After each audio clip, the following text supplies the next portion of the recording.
اصطفى أما بعد. قال الله تبارك وتعالى في القرآن: اقرأ باسم ربك الذي خلق خلق الإنسان من علق. صدق الله العظيم. وقال النبي صلى الله عليه وسلم: خيركم من تعلم القرآن وعلمه، أو كما قال عليه الصلاة والسلام. محترم سامعین، آپ حضرات بہت قابل مبارکباد ہیں.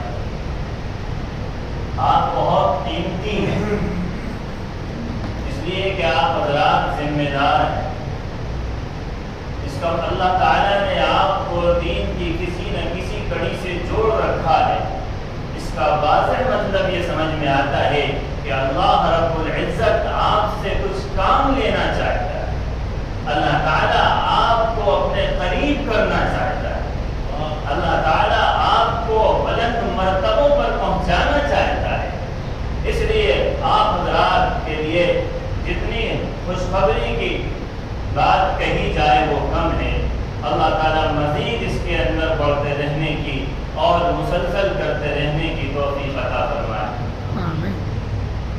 آپ حضرات جیسا کہ مکاتب کے سلسلے میں محنت کرتے ہیں اور آپ کے یہاں مکتب چل رہا ہے الحمدللہ، آپ حضرات دین کے لیے محنت کر رہے ہیں اور آپ قرآن کریم کو پڑھانے کی کوشش کر رہے ہیں.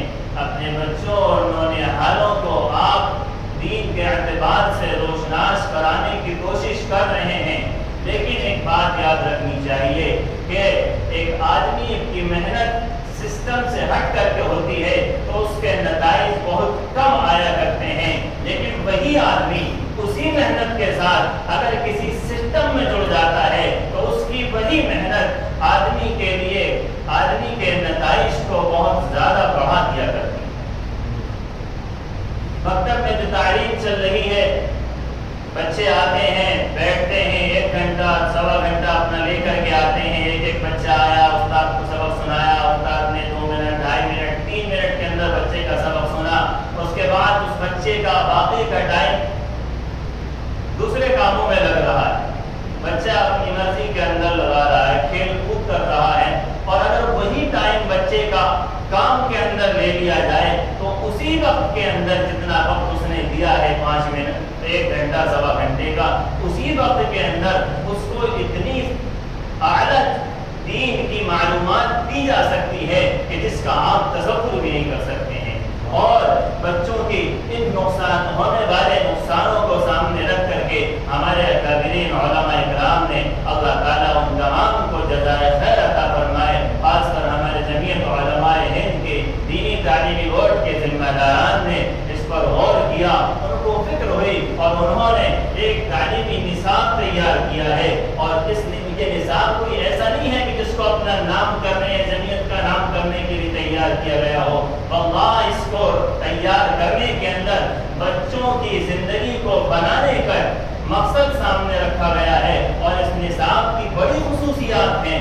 اس نصاب کو بچوں کی دیگر اسکولی مصروفیات کو سامنے رکھ کر کے تیار کیا گیا ہے. اور اس نصاب کو ہفتہ واری اور مہینوں کی ترتیب پر قائم کیا گیا ہے. نیز اس کے اندر جو بچہ پچھلا پڑھ لیتا ہے اس کو بھی بار بار ریپیٹ کرایا جاتا ہے. کہیں ایسا نہ ہو آدمی پڑھتا جائے، پیچھے کا بھولتا جائے، آگے چلتا جائے. اور اس کی اور بھی بہت زیادہ خصوصیات ہیں. اس کے اندر نیچے کئی کالم دیے گئے ہیں کہ تاکہ طالب علم جو کچھ پڑھے استاد بھی اس کی تصدیق کرے، والدین کو بھی معلوم ہو کہ بچے نے کیا پڑھا ہے اور کیسا پڑھا ہے. اور استاد کی تصدیق کے ساتھ ساتھ والد کو اور یقین ہوگا، مزید اہمیت پیدا ہو جائے گی. تو گویا کہ ایک دین کا پورے طور پر ماحول بن جائے گا. بچہ ہی صرف نہیں پڑھے گا بلکہ وہ بچہ جو پڑھتا ہے وہ پورے اپنے گھر کو اس کتاب کے ذریعے سے پیغام دے گا.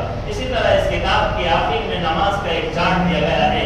اس کا مقصد یہ ہے کہ بچہ صرف تعلیم پر منحصر نہ رہے بلکہ تعلیم کے ساتھ ساتھ اس کے اندر عملی زندگی کے اندر عمل بھی آنا چاہیے اور اس کی ساتھ ساتھ تربیت بھی ہوتی رہے.